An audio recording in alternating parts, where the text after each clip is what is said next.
Assalamualaikum warahmatullahi wabarakatuh kepada Muhammad Sani bin Ahmad. Saya Nur Sabrina Husna binti Muhammad Firdaus daripada DKM 5C. Hari ini saya akan membuat satu presentation mengenai case study iaitu Factory Maintenance Management mengenai company Nestle. Okey. Ini adalah ahli kumpulan saya. Saya Sabrina Husna, yang kedua Nur Aina binti Muhammad Nasir dan Muhammad Aiman Irfan bin Ismawi. Sedikit latar belakang ataupun introduction mengenai syarikat Nestle ini. Ianya sebuah syarikat konglomerat pemprosesan makanan dan minuman multinasional yang berasal daripada Switzerland yang mempunyai beribu pejabat di Vevey, Vaud, Switzerland. Ia ialah syarikat makanan yang terbesar di dunia diukur mengikut hasil dan metrik lain sejak 2014. Ia menduduki tempat yang ke-64 dalam Fortune Global 500 pada tahun 2017 dan nombor 33 dalam edisi 2016 senarai syarikat awam terbesar Forbes Global 2000. Syarikat Nestle di Malaysia mempunyai beberapa kilang di Malaysia, antaranya di Shah Alam iaitu Batu Tiga dan Seri Muda, di Chembung, Rembau Negeri Sembilan, Kuching Sarawak dan di Perak. Nestle memiliki lebih daripada 2,000 jenama di lebih 150 negara.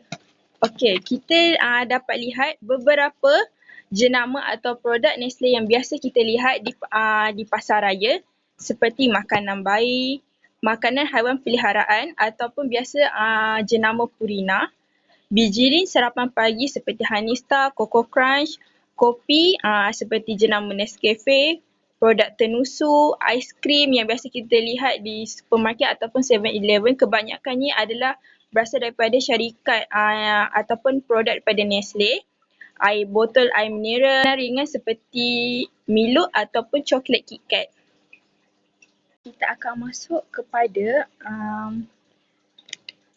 maintenance organisation of the company. Okey, yang pertama sekali kita mempunyai managing director iaitu pengarah urusan. Okey, di bawah pengarah urusan kita mempunyai 4 iaitu keuangan dan pengurusan pentadbir iaitu finance and admin manager. Seterusnya yang kedua pengurusan sumber manusia HR manager. Yang ketiga, pengurusan kilang iaitu factory manager dan yang keempat kita mempunyai pengurusan rantaian bekalan iaitu supply chain manager. Okey, yang pertama sekali di bawah finance and admin manager kita mempunyai financial control, legal and VAT manager dan general service execute. Iaitu yang pertama di bawah kewangan dan pengurusan pentadbir iaitu finance and admin manager kita mempunyai kawalan kewangan dan pengurusan VAT dan eksekutif perkhidmatan am. Okey, yang kedua di bawah HR manager kita mempunyai human resources executive iaitu eksekutif sumber manusia. Yang seterusnya corporate affairs officer iaitu pengawal hal ehwal corporate. Dan akhir sekali training executive iaitu eksekutif latihan. Okey, yang ketiga di bawah factory manager iaitu di bawah pengurusan kilang kita mempunyai engineering manager iaitu pengurusan kejuruteraan. Seterusnya quality insurance manager iaitu pengurusan jaminan pengurusan jaminan kualiti. Seterusnya product officer iaitu pegawai produk dan akhir sekali factory HR manager iaitu pengurusan sumber manusia untuk di kilang. Okey, yang akhir sekali kita mempunyai supply chain manager iaitu pengurusan rantaian bekalan. Di bawahnya mempunyai purchasing manager, pengurusan pembelian, distribution manager, pengurusan pengedaran, information system manager, pengurusan sistem maklumat, customer service manager, pengurusan sistem maklumat, pengurusan perkhidmatan pelanggan. Yang kedua terakhir business excellence manager iaitu pengurusan kecemerlangan perniagaan dan akhir sekali demand and supply planning manager iaitu pengurusan permintaan dan bekalan.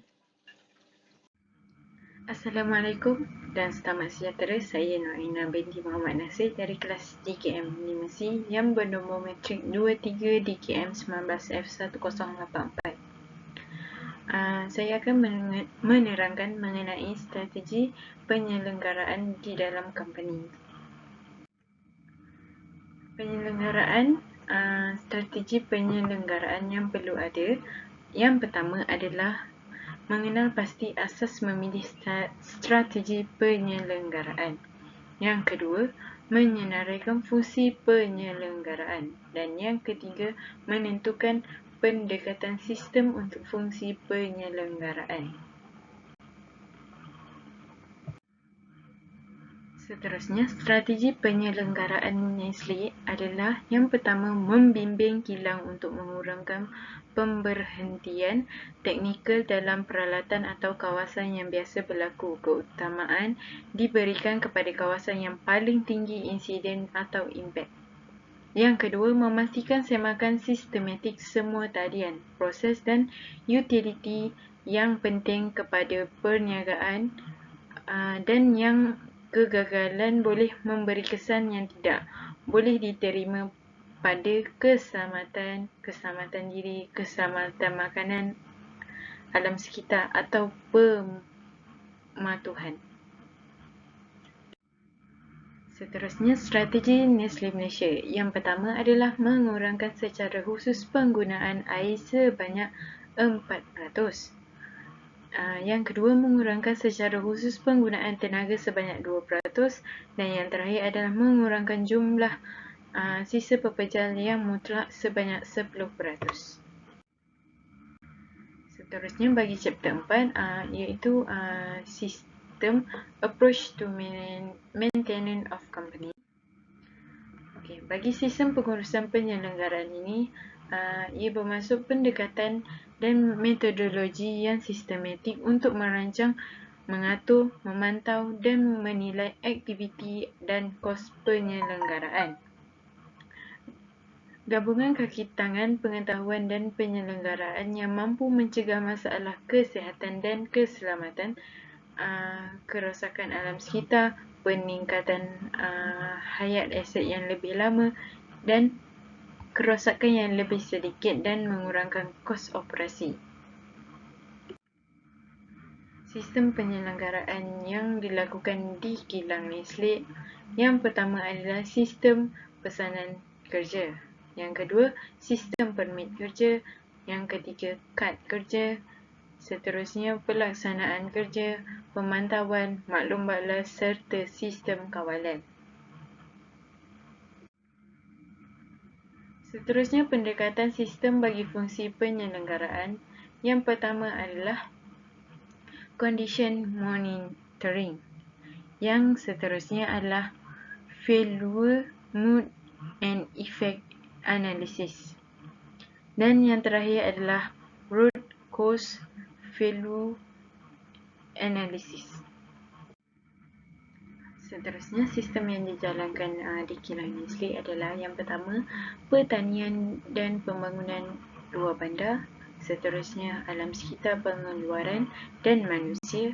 Dan yang terakhir adalah produk dan pengguna. Di kilang Nestle memerlukan kepakaran dan sokongan memberi kepakaran dan sokongan kepada petani. Yang kedua, menyediakan penyelidikan dan pembangunan dan kepakaran kepada pembekal. Seterusnya, melabur dalam kilang pengeluar tempatan. Seterusnya adalah membina jenama menerusi pemasaran yang bertanggungjawab dan yang terakhir meningkatkan nilai dan jumlah jualan. Manfaat bagi Nestle yang pertama adalah menjamin bekalan bahan mentah yang berkualiti tinggi, menambah baik hubungan masyarakat dan kualiti produk, mengurangkan kos pengeluar dan pengedar, memasuki pasaran baru dan terkini, mencapai pulangan pemegang saham yang kompetitif. Seterusnya, manfaat bagi masyarakat. Yang pertama adalah menambah baik hasil pulangan dan meningkatkan pendapatan. Seterusnya, mengurangkan penggunaan sumber semula jadi. Seterusnya, mewujudkan peluang pekerjaan untuk masyarakat setempat, meluaskan akses kepada produk berkhasiat yang digemari pengguna. Dan yang terakhir adalah menjana pelaburan dan pertumbuhan ekonomi tempatan. Yang seterusnya adalah chapter 5, iaitu Planning and Scheduling of Company. Lembaga pengarah mengarahkan pengurusan penilaian risiko perancangan strategik, perancangan penghentian serta pengurusan kewangan dan operasi syarikat untuk memastikan bahawa kewajipan terhadap pemegang saham dan pemegang berkepentingan lain difahami dan dipenuhi. Perancangan bagi kilang Nestle, yang pertama adalah perancangan pemimpin masa hadapan, iaitu perancangan untuk pemimpin masa hadapan yang berpotensi bagi jawatan penting.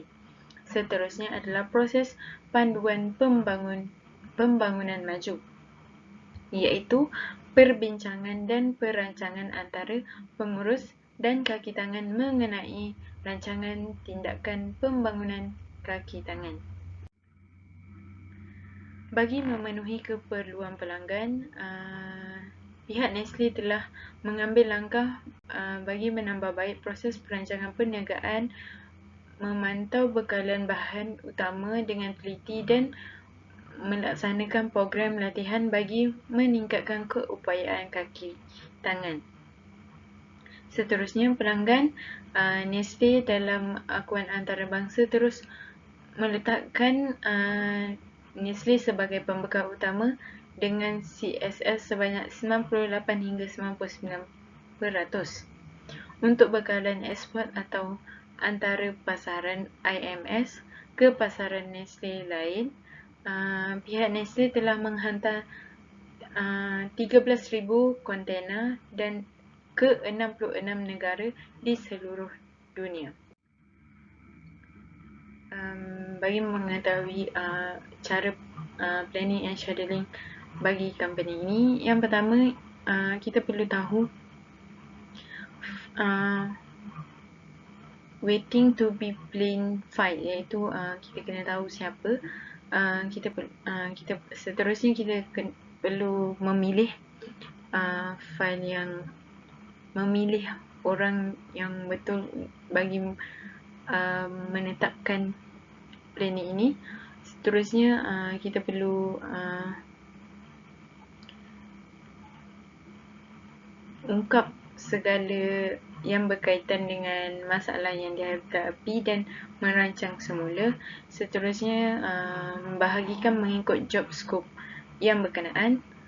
Seterusnya adalah plan job, kita perlu merancang. Dan yang terakhir sekali, kita perlu update ke dalam komputer bagi ke dalam sistem bagi semua pekerja yang bekerja di situ mengetahui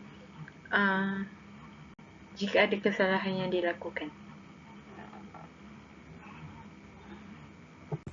Okey, saya akan menerangkan tentang topik 6, iaitu CMMS bagi syarikat Nestle. Okey, yang pertama adalah media moden di perkhidmatan syarikat Nestle.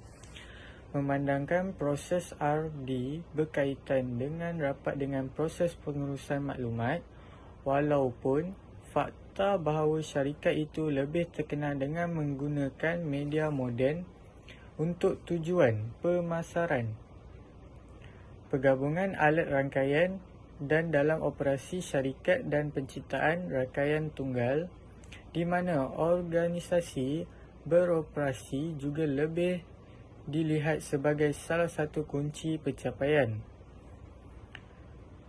Ia adalah kemungkinan untuk pertukaran idea yang segera dan cekap dan difasilitasi oleh rangkaian korporat yang membolehkan Jabatan R&D, perkembangan maju dan menghasilkan idea yang bermanfaat secara tetap. Okey, seterusnya struktur industri dan dasar kerajaan. Yang pertama adalah pemindahan proses pengeluaran dan organisasinya ke dalam persekitaran global. Nestle juga telah mengalami keperluan untuk beralih daripada mengekalkan struktur industri yang kukuh kepada memerhatikan pematuhan pada dasar kerajaan. Jika dilihat semula, kemajuan yang telah dicapai oleh syarikat dari segi pertimbangan semula, nilainya ialah meluruskan keutamaannya adalah benar-benar menarik. Yang kedua, Nestle menangani cabaran yang dihadapi dengan bermaruah dan menghasilkan strategi yang berjaya maju untuk operasi selanjutnya dalam persekitarannya. Seterusnya, keperluan untuk mengubah sistem peruncitan serta penggabungan prinsip kepelbagaian ke dalam nilai korporat firma dan menerima nilai konsep bersama Porter serta disebutkan sebagai langkah-langkah utama ke arah memasuki pasaran global secara bebas. Okey, slide seterusnya adalah kesimpulan. Berdasarkan fakta bahawa syarikat telah mengekalkan kemampuan dalam struktur organisasi, proses pengeluaran dan dominan kepimpinan, boleh diandaikan bahawa Nestle berada di landasan yang betul. Oleh itu, melainkan model kepimpinan semasa yang membawa kepada persoalan kebersamaan mentakrifkan peranan tanggungjawab setiap kaki tangan, mengundang ancaman kemungkinan salah tafsir tentang rupa produk jenama itu.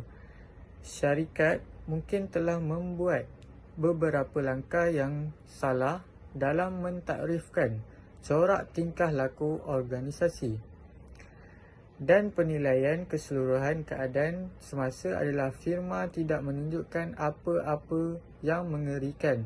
Sebaliknya, Nestle nampak telah berkembang maju sejak hari ia diasaskan dan telah dimasukkan persekitaran pasaran global yang didominasi oleh kesan teknologi maklumat. Yang pasti, pelaksanaan akan disesuaikan kepada keperluan pengguna dan pasaran tertentu.